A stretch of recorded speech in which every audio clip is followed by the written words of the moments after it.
There you have it, ladies and gentlemen, the man who's driving the India moment, creating new India, scripting it literally. Do raise a warm applause.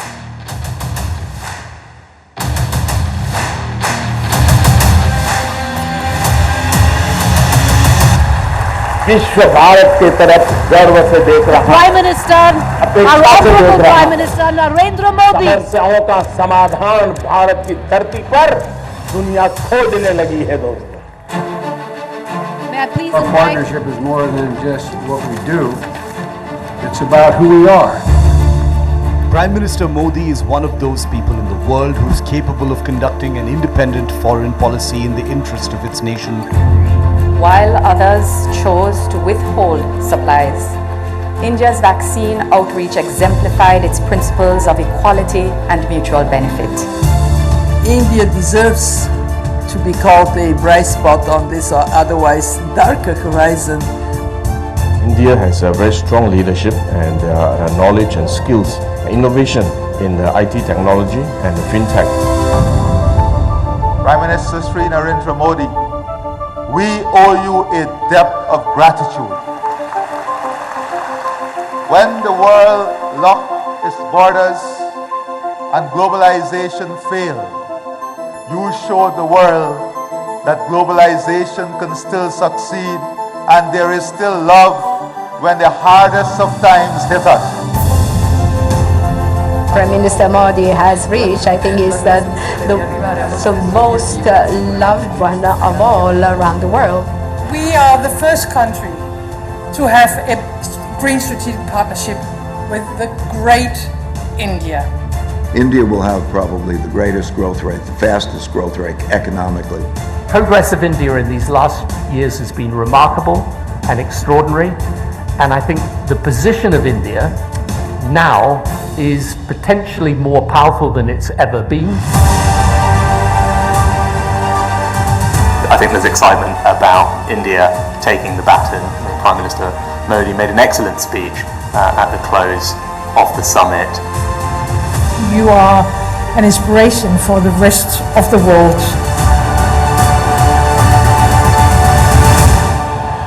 Ladies and gentlemen, driving the India moment. समय है, सही समय. Driving the India moment, our political rock star Narendra Modi. May I please invite our chairman and editor-in-chief, Mr. Arun Puri, to come up and say a few words, sir.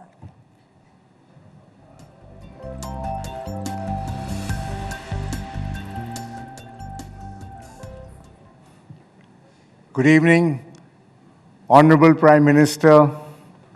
आपका हार्दिक स्वागत है.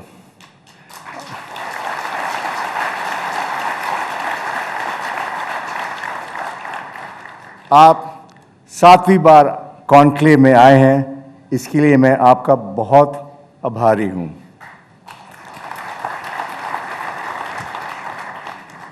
प्रधानमंत्री जी, in the last 9 years, we all know you have transformed the country with your exemplary hard work, good innovative schemes and new initiatives. Your global outreach has been unprecedented. So a lot is known about your life. So honored guests, I would like to mention just 2 aspects about the Prime Minister which I have observed. First, that he's very far-sighted. Somebody who works for him told me that while his team is still collecting the dots, the Prime Minister has already connected the dots.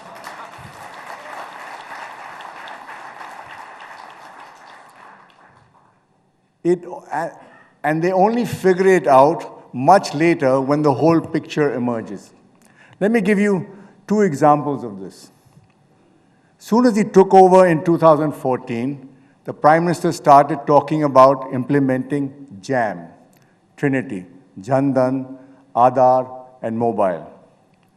It meant, apart from opening Jan Dhan bank accounts for millions, linking these accounts to Aadhaar and mobile, meant going digital. All this trinity came into play when the various welfare schemes, mainly for the poor, were launched over the years. This solved the massive leakage problem of government welfare expenditure in one stroke. Earlier, Rajiv Gandhi, the Prime Minister, had said beneficiaries got only 15 paisa out of every 1 rupee of government expenditure. Now the money goes directly to the beneficiaries. So it started all in the beginning. The second example I would like to bring to you is the development of the Northeast states. The Prime Minister focused on this at the start of his first term, bringing connectivity and development to a neglected part of India. He believed that developing the smallest, furthest, and neglected states of India would set a very good example. In 9 years, his visits to the Northeast were more than all the Prime Ministers of India had done since independence. Also, one minister of his had to visit the Northeast every month. The result is that he has developed the Northeast like never before, and the people have paid him back electorally. Earlier, it used to be regional parties versus Congress. Now it is BJP versus regional parties. In 2014, 8 of the Northeast states were ruled by the BJP. Now, alone or in coalition, they rule 6 states in the region.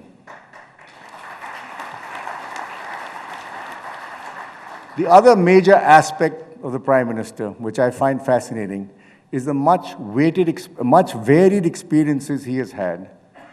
These go beyond his official life. He's traveled all over India extensively on his own before he was Chief Minister or Prime Minister. He spent at least one night or more in every district of India, however remote they would have been. He spent talking and listening to them and seeing what their needs were. This is what you would call zameen se juda hua aadmi. I believe this is why he understands the needs and knows the pulse of this country so well.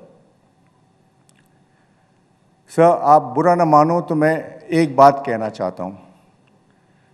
Media आपके सरकार से बड़ी परेशान है. हाँ, आपकी सरकार से कोई जानकारी लीक नहीं होती, जैसे पहले सरकारों से होती थी. किसी को पता नहीं होता कि कौन आपका प्रेसिडेंशियल कैंडिडेट बनेगा. रीशफल का तो भूल ही जाओ. और राज्य में कौन बनेगा मुख्यमंत्री जब मौका आता है, कोई खबर नहीं.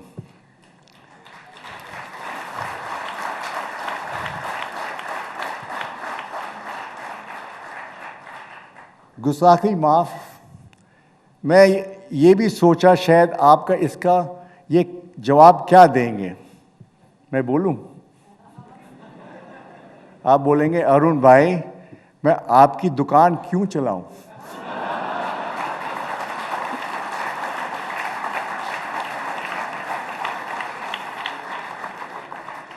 But jokes apart, but I do believe government and media should not be cozy.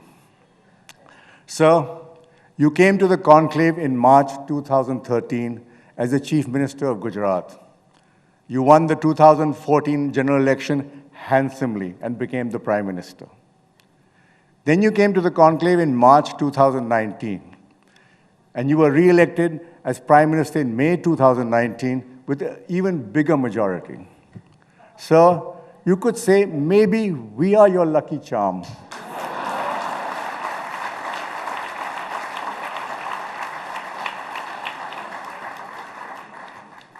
The next general election is due in May 2024. As I said, you're a far-sighted person. So you should come again for the India Day Conclave in March 2024, just to be sure. Pradhan Mantri ji, this conclave is about the India moment. You are the man of the moment. May I request you to deliver your speech. Dhanyavad.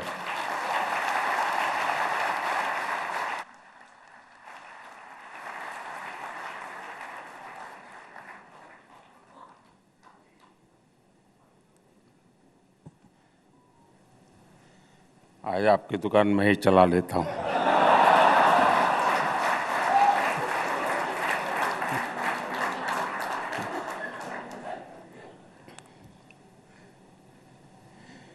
India today conclave में जुड़े सभी महानुभावों को मेरा नमस्कार।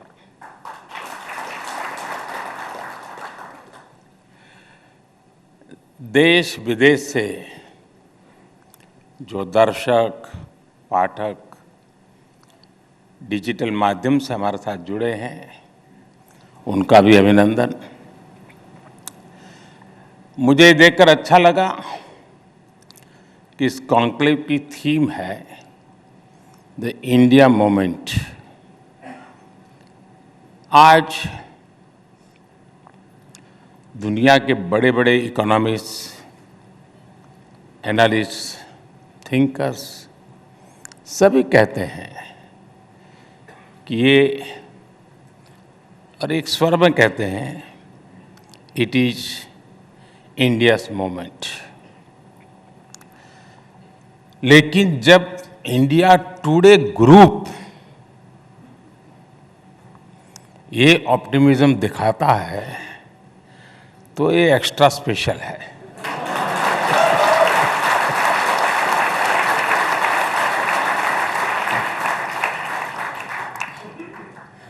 वैसे मैंने 20 महीने पहले लाल किले से कहा था,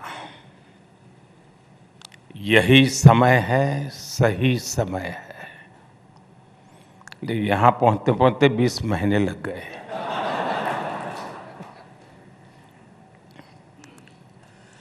तब भी भावना यही थी, दिस इज इंडियाज मोमेंट।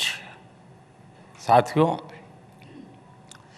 किसी भी राष्ट्र की विकास यात्रा में अनेक उतार चढ़ाव आते रहते हैं, कई पड़ाव आते हैं। आज 21वीं सदी के इस दशक में भारत के सामने जो टाइम पीरियड आया है, ये अभूतपूर्व है। आज के कुछ दशक पहले जो देश आगे बढ़े, कई देश आगे बढ़े हैं, विकसित हुए, लेकिन उनके सामने स्थितियां बहुत अलग थी। एक तरह से उनका मुकाबला खुद से ही था, उनके सामने इतनी प्रतिस्पर्धा नहीं थी। लेकिन आज जिन परिस्थितियों में भारत आगे बढ़ रहा है, वे चुनौतियां बहुत ही अलग है, बहुत ही व्यापक है, विविधताओं से भरी हुई है। आज इतने सारे ग्लोबल चैलेंजेस हैं। अब देखिए, 100 साल में आई सबसे बड़ी महामारी,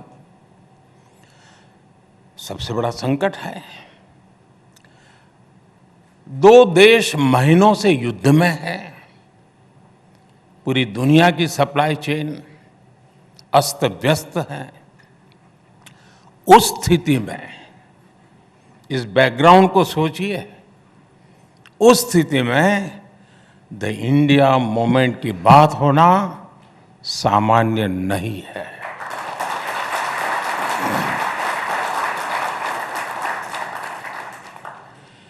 ये एक नया इतिहास बन रहा है जिसके हम सभी साक्षी हैं। आज पूरी दुनिया भारत को लेकर एक विश्वास से भरी हुई है।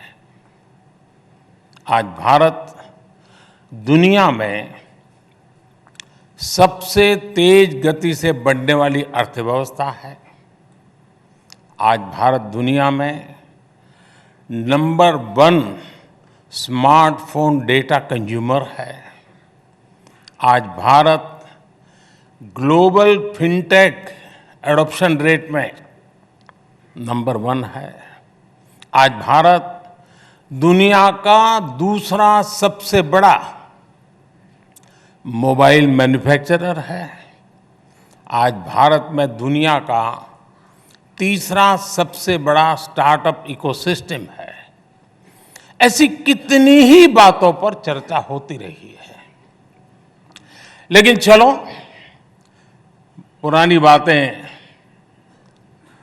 कभी किसी को जरूरत पड़ेगी तो खोद के निकालेगा, लेकिन मैं अभी अभी की बात करना चाहता हूं आज, और वो भी 2023 की। 2023 के 75 दिन हुए हैं। मैं उन 75 डेज की ही बात आज करना चाहता हूं। इन 75 दिनों में देश का ऐतिहासिक ग्रीन बजट आया। इन 75 दिनों में कर्नाटका के शिवमोगा में एयरपोर्ट का लोकार्पण हुआ। इन 75 दिनों में मुंबई में मेट्रो रेल का अगला फेज शुरू हुआ। इन 75 दिनों में देश में दुनिया का सबसे लंबा रिवर क्रूज चला। बेंगलुरु मैसूरू एक्सप्रेस वे शुरू हुआ। दिल्ली मुंबई एक्सप्रेस वे का एक सेक्शन शुरू किया गया। मुंबई से विशाखापट्टनम से वंदे भारत ट्रेनें चलनी शुरू हुई। IIT धारवाड़ के परमानेंट कैंपस का लोकार्पण हुआ। भारत ने अंडमान और निकोबार द्वीप समूह के 21 द्वीपों को परम वीर चक्र विजेताओं के नाम किया। साथियों, इन 75 दिनों में ही भारत ने पेट्रोल में 20% इथेनॉल की ब्लेंडिंग करके E20 फ्यूल लॉन्च किया है। इन 75 दिनों में ही तुमकुरू में एशिया की सबसे बड़ी आधुनिक हेलीकॉप्टर फैक्ट्री का लोकार्पण हुआ है। एयर इंडिया ने दुनिया का सबसे बड़ा एविएशन ऑर्डर दिया है। इन 75 दिनों में ही भारत ने ई संजीवनी के माध्यम से 10 करोड़ टेली कंसल्टेशन का मुकाम हासिल किया है। इन 75 दिनों में ही भारत ने 8 करोड़ नए टैप वाटर कनेक्शन देने का मुकाम हासिल किया है। इन 75 दिनों में ही यूपी उत्तराखंड में रेल नेटवर्क के 100% इलेक्ट्रिफिकेशन का काम पूरा हुआ है।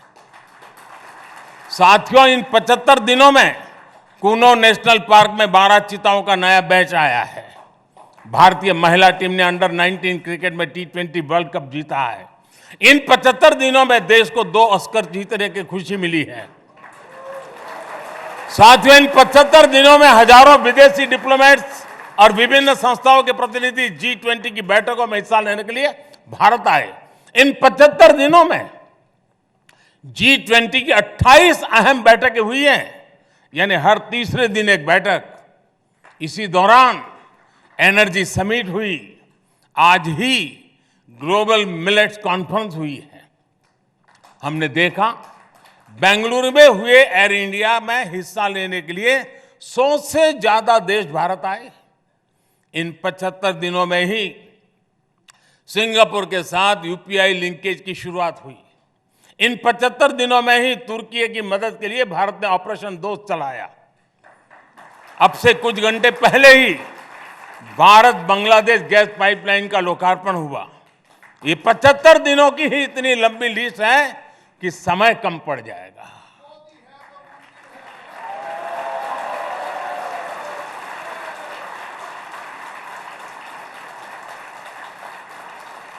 और मैं 75 दिन की कुछ बातें इसलिए दिखा रहा हूं कि यही इंडिया मूवमेंट का ही तो रिफ्लेक्शन है। साथियों, आज देश एक और रोड, रेलवे, पोर्ट, एयरपोर्ट जैसे फिजिकल इंफ्रास्ट्रक्चर बना रहा है। दूसरी ओर भारतीय संस्कृति और सॉफ्ट पावर के लिए भी दुनिया में अभूतपूर्व आकर्षण है। आज योग पूरी दुनिया में लोकप्रिय हो चुका है। आज आयुर्वेद को लेकर उत्साह है। भारत के खान पान को लेकर उत्साह है। आज भारतीय फिल्में, भारतीय संगीत नई ऊर्जा के साथ लोगों को अपना दीवाना बना रहे हैं। हमारे मिलेट्स, श्री अन्न भी पूरी दुनिया में पहुंच रहे हैं। बात चाहे इंटरनेशनल सोलर अलायंस की हो या coalition for disaster resilient infrastructure की हो, विश्व आज इस बात को महसूस कर रहा है कि भारत के आइडियाज और भारत का सामर्थ्य ग्लोबल गुड के लिए है। इसलिए आज विश्व कह रहा है, दिस इज इंडियाज मोमेंट।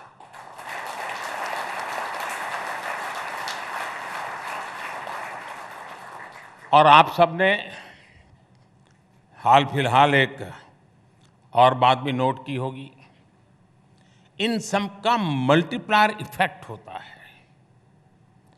एक छोटी सी बात की तरफ मैं आपका ध्यान आकर्षित करता हूं। आजकल अधिकतर देश, जब में मुझे मिलना होता है या उनका भारत आना होता है या भारत का किसी का वहाँ दौरा होता है, आपने मार्क किया होगा हर देशों में स्पर्धा चल पड़ी है कि भारत से चोरी की गई जो प्राचीन मूर्तियां हैं ना, वो खुद ब खुद हमको देते हैं, ले जाइए।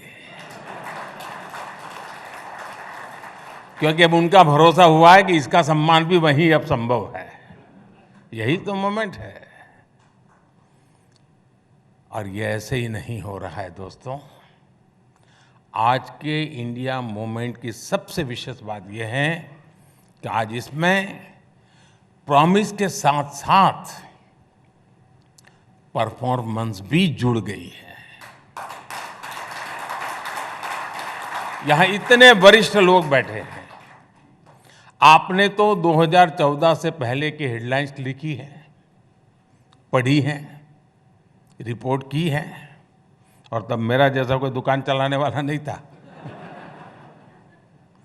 पहले क्या हेडलाइंस होती थी? इस सेक्टर में इतने लाख करोड़ रुपए का घोटाला, भ्रष्टाचार के विरुद्ध जनता सड़कों पर उतरी। आज क्या हेडलाइन होती है? भ्रष्टाचार के मामलों में एक्शन के कारण भयभीत भ्रष्टाचारी लामबंद हुए, सड़कों पर उतरे।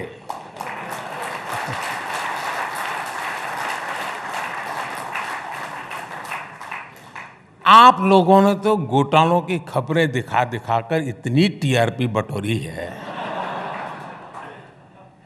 अब आपके पास अपॉर्चुनिटी है, भ्रष्टाचारियों पर कार्रवाई दिखा करके टीआरपी बढ़ाइए। किसी के प्रेशर में ना आए, बैलेंसिंग के चक्कर में ये मौका न गंवाएं। साथियों, पहले शहरों में बम ब्लास्ट की हेडलाइंस होती थी, नक्सली वारदातों की हेडलाइन होती थी। आज शांति और समृद्धि की खबरें ज्यादा आती है। पहले पर्यावरण के नाम पर बड़े बड़े इंफ्रास्ट्रक्चर प्रोजेक्ट रोके जाने की खबरें आती थी। आज पर्यावरण से जुड़ी पॉजिटिव न्यूज के साथ ही नए हाईवे, एक्सप्रेसवे बनने की खबरें आती हैं। पहले ट्रेनों की दुखद दुर्घटनाओं की खबरें आम बात होती थी। आज आधुनिक ट्रेनों की शुरुआत हेडलाइन बनती है। पहले एयर इंडिया के घोटालों की बेहाली की चर्चा होती थी। आज दुनिया की सबसे बड़ी एयरक्राफ्ट डील की खबरें दुनिया में हेडलाइन बनती है। प्रॉमिस और परफॉर्मेंस का यही बदलाव इंडिया मूवमेंट लेकर आया है। वैसे बात साथियों, जब देश आत्मविश्वास से भरा हो, संकल्प से भरा हो, विदेश भी, दुनिया के विद्वान भी भारत को लेकर आशावान हो, इन सब के बीच निराशा की बातें, हताशा की बातें, भारत को नीचा दिखाने की बातें, भारत का मनोबल तोड़ने की बातें भी होती रहती है। अब हम जानते हैं कि किसे कहीं पर भी शुभ होता है ना, तो एक काला टीका लगाने की परंपरा रहती है। तो आज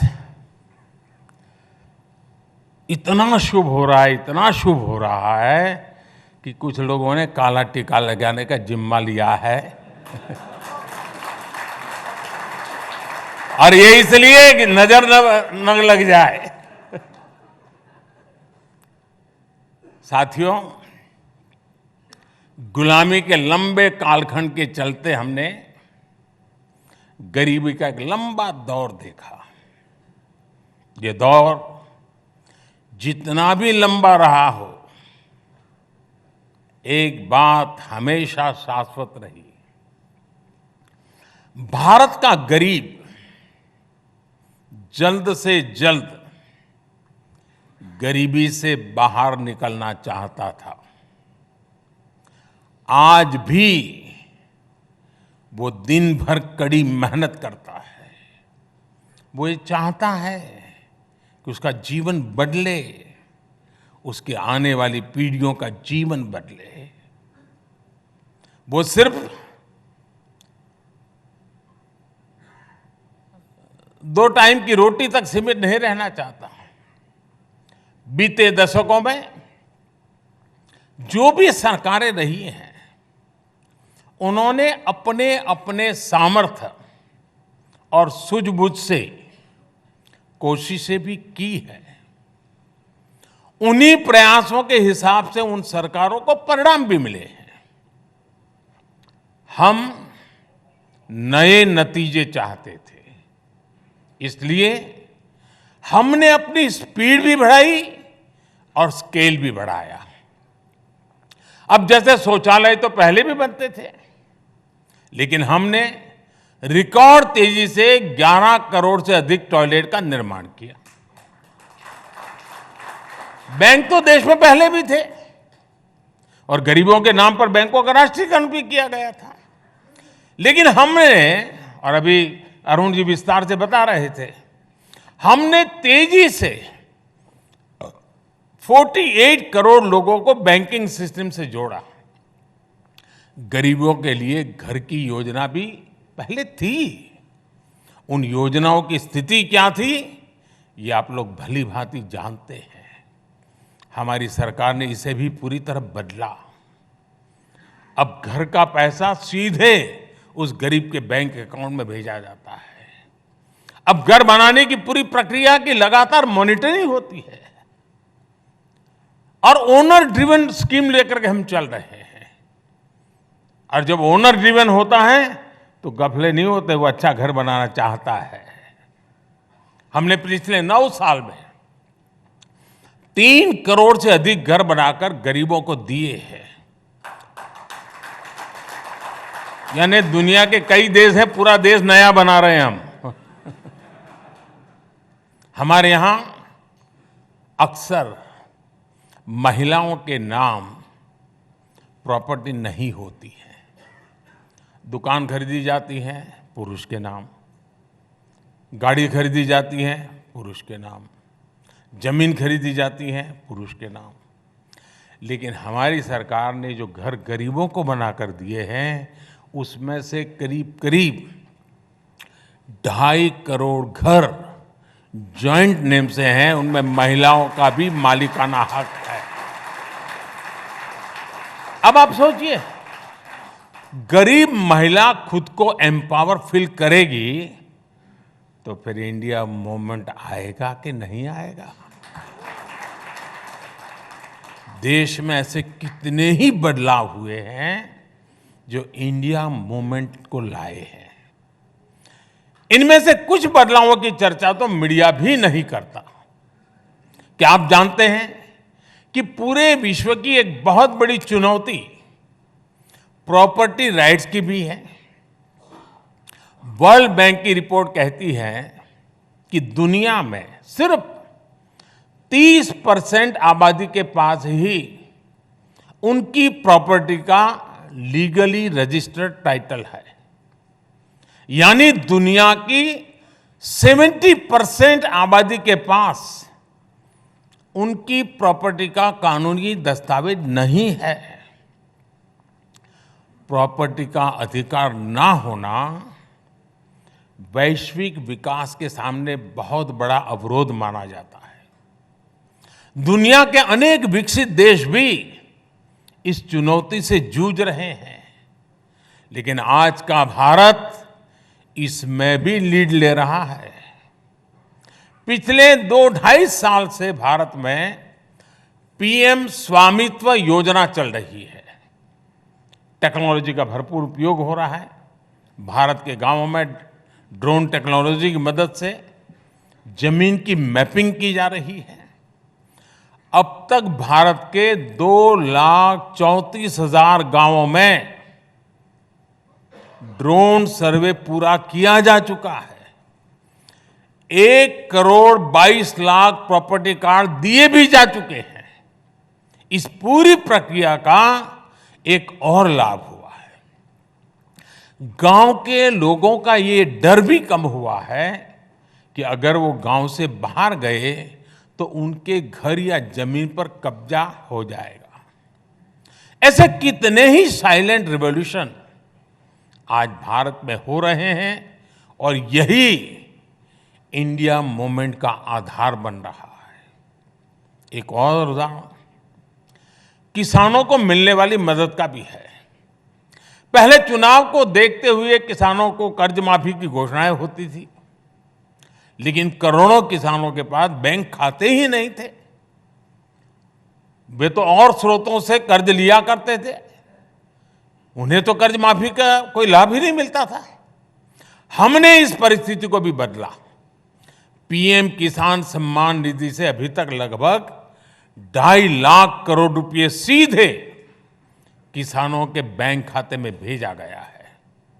इसका लाभ देश के उन 11 करोड़ छोटे किसानों को हुआ है जिन्हें पहले कोई पूछता नहीं था। साथियों, किसी भी देश की प्रगति में नीति निर्णयों में ठहराव, स्टैग्नेशन, स्टेटस को एक बहुत बड़ी बाधा होता है। हमारे देश में भी पुरानी सोच और अप्रोच के कारण, कुछ परिवारों की लिमिटेशंस के कारण एक लंबा ठहराव रहा। देश को आगे बढ़ना है तो उसमें हमेशा गतिशीलता होनी चाहिए, साहसिक निर्णय शक्ति होनी चाहिए। देश को आगे बढ़ना है तो उसमें नयापन स्वीकार करने का सामर्थ्य होना चाहिए, उसमें प्रगतिशील मानसिकता होनी चाहिए। देश को आगे बढ़ना है तो उसे अपने देशवासियों की क्षमताओं पर, उनकी प्रतिभा पर भरोसा होना चाहिए और इन सब से ऊपर देश के संकल्पों और सपनों पर देश की जनता का आशीर्वाद होना चाहिए। लक्ष्यों की प्राप्ति में जनता की सहभागिता होनी चाहिए। सिर्फ सरकार और सत्ता के माध्यम से समस्याओं का समाधान खोजने का रास्ता बहुत ही लिमिटेड रिजल्ट देता है। लेकिन जब 130 करोड़ देशवासियों का सामर्थ्य जुटता है, जब सबका प्रयास लगता है, तो फिर देश के सामने कोई भी समस्या टिक नहीं पाती। इसके लिए देश के लोगों का सरकार पर भरोसा उतना ही जरूरी है। मुझे संतोष है कि आज देशवासियों में ये विश्वास जगा है कि सरकार को उनकी परवाह है। इसकी और एक वजह भी मैं आपको बताना चाहूंगा, और वो है गवर्नेंस में ह्यूमन टच, सुशासन में संवेदनशीलता। हमने गवर्नेंस को ह्यूमन टच दिया है, तब जाकर के इतना बड़ा प्रभाव दिख रहा है। अब जैसे वाइब्रेंट विलेज योजना दशकों तक बॉर्डर के हमारे गांवों को आखिरी गांव माना गया। हमने उन्हें देश का पहला गांव होने का विश्वास दिया। हमने वहां विकास को प्राथमिकता दी। आज सरकार के अधिकारी, मंत्री इन गांवों में जा रहे हैं, वहां के लोगों से मिल रहे हैं, वहां लंबा वक्त गुजार रहे हैं। नॉर्थ ईस्ट के लोगों को भी पहले दिल की और दिल्ली की दूरी बहुत अखरती थी। हमने यहां भी गवर्नेंस को ह्यूमन टच से जोड़ा। अब केंद्र सरकार के मंत्री, जैसे अरुण जी ने बड़े विस्तार से बताया, नियमित रूप से नॉर्थ ईस्ट का विजिट करते हैं, और वो भी स्टेट कैपिटल पर नहीं, डिटेल इंटीरियर में जाते हैं। मैं भी नॉर्थ ईस्ट जाने की हाफ सेंचुरी मार चुका हूं।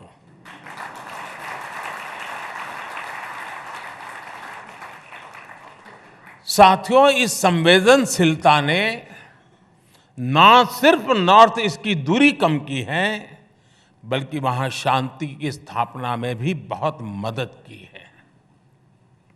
आपको यूक्रेन क्राइसिस के दौरान सरकार की कार्य संस्कृति को भी याद करना चाहिए। देश के हजारों परिवार चिंता में थे। हमने करीब करीब 14,000 परिवारों से कनेक्ट किया। हर घर में सरकार का एक प्रतिनिधि भेजा। उन परिवार के अंदर बीच बैठा, सरकार के व्यक्ति के रूप में बैठा। हमने उन्हें मुश्किल घड़ी में विश्वास दिया कि सरकार उनके साथ है। आपको मालूम होगा, कभी कभार ऐसी चीजों को हम इतना उछाल दिया जाता है कि जहां काम करना है उसमें भी रोड़े अटक जाते हैं।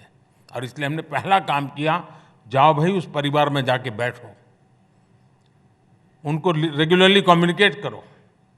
और इसके कारण देश के सब आश्वस्त हुए लोग कि ठीक है भाई, बच्चा वहाँ है, अभी इस स्थिति में है, कल आएगा, परसों आएगा, इस स्थिति बनाई। मानवीय संवेदनाओं से भरपूर ऐसी गवर्नेंस से इंडिया मूवमेंट को एनर्जी मिलती है।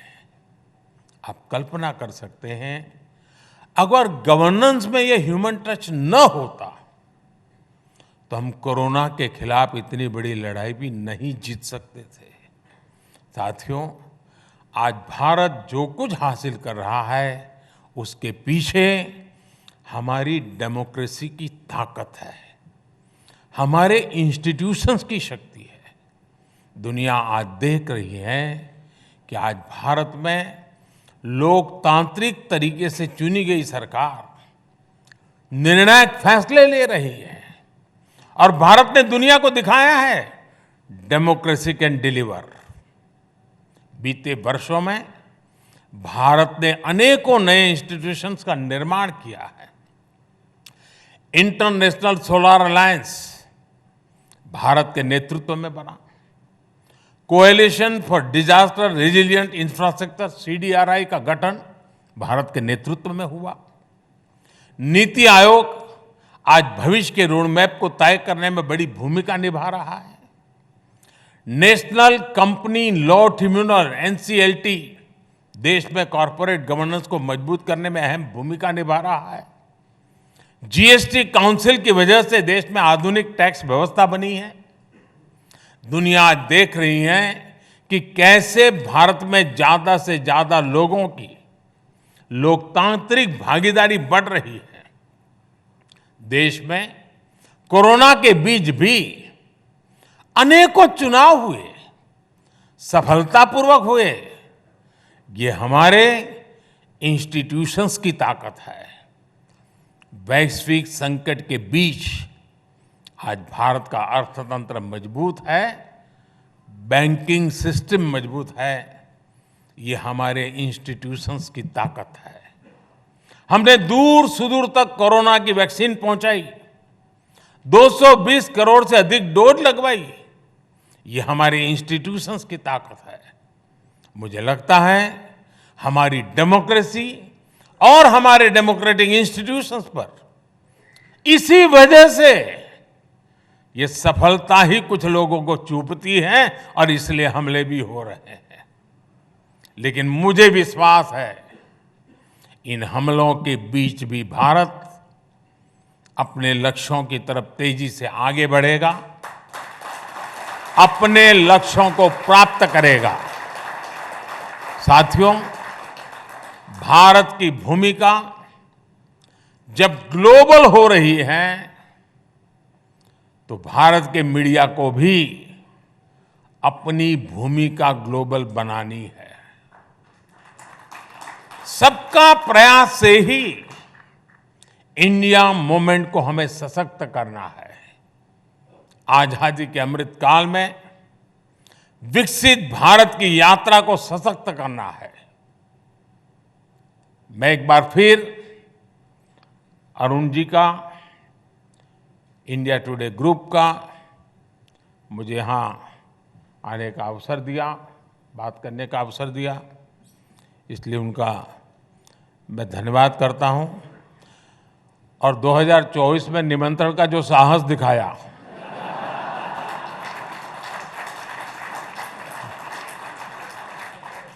इसलिए विशेष धन्यवाद। Thank you.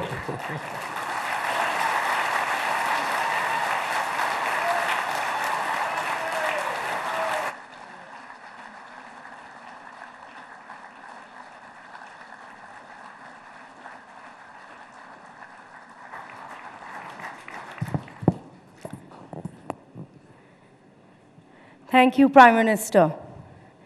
You have been very generous with your time with us, especially since you have been very busy in the last 75 days.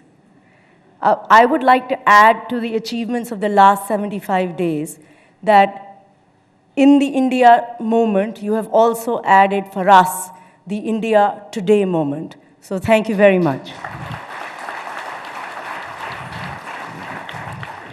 This is your 7th time at the India Today conclave. The conclave has been a very keen and up-close witness to your phenomenal rise. As part of the discipline to hosting you, I spent time going over the past conclaves. What struck me was your conviction and your deep commitment to your values and your cause.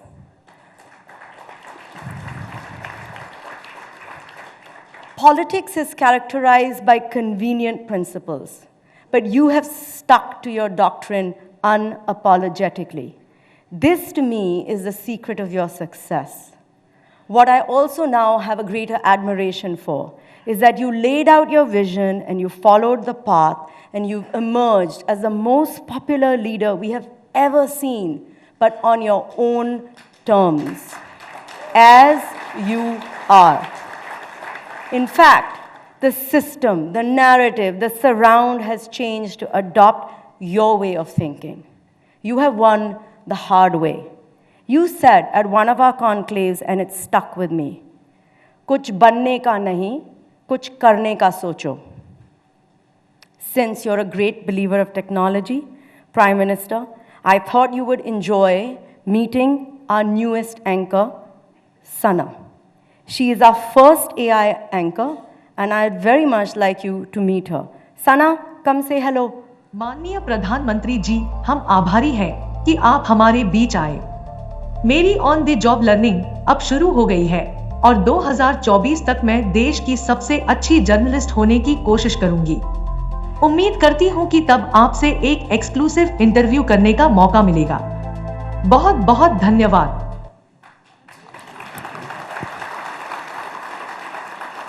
Thank you, Sana. I'm sorry, Prime Minister, she's very ambitious. I'm sure, PM, you already have a few AI spokespersons in the making, ready for me, and I will be welcoming them in the Aaj Tak AI newsroom. We have an exciting 18 months coming up. Nothing excites politicians and journalists more than an election. In that, we are fully united. May the best team win. Until next time, good night and good luck.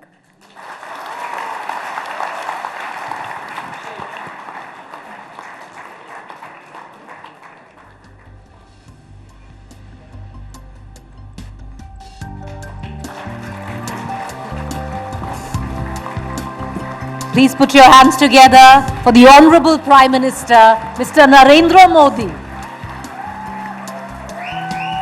Thank you, sir. Thank you.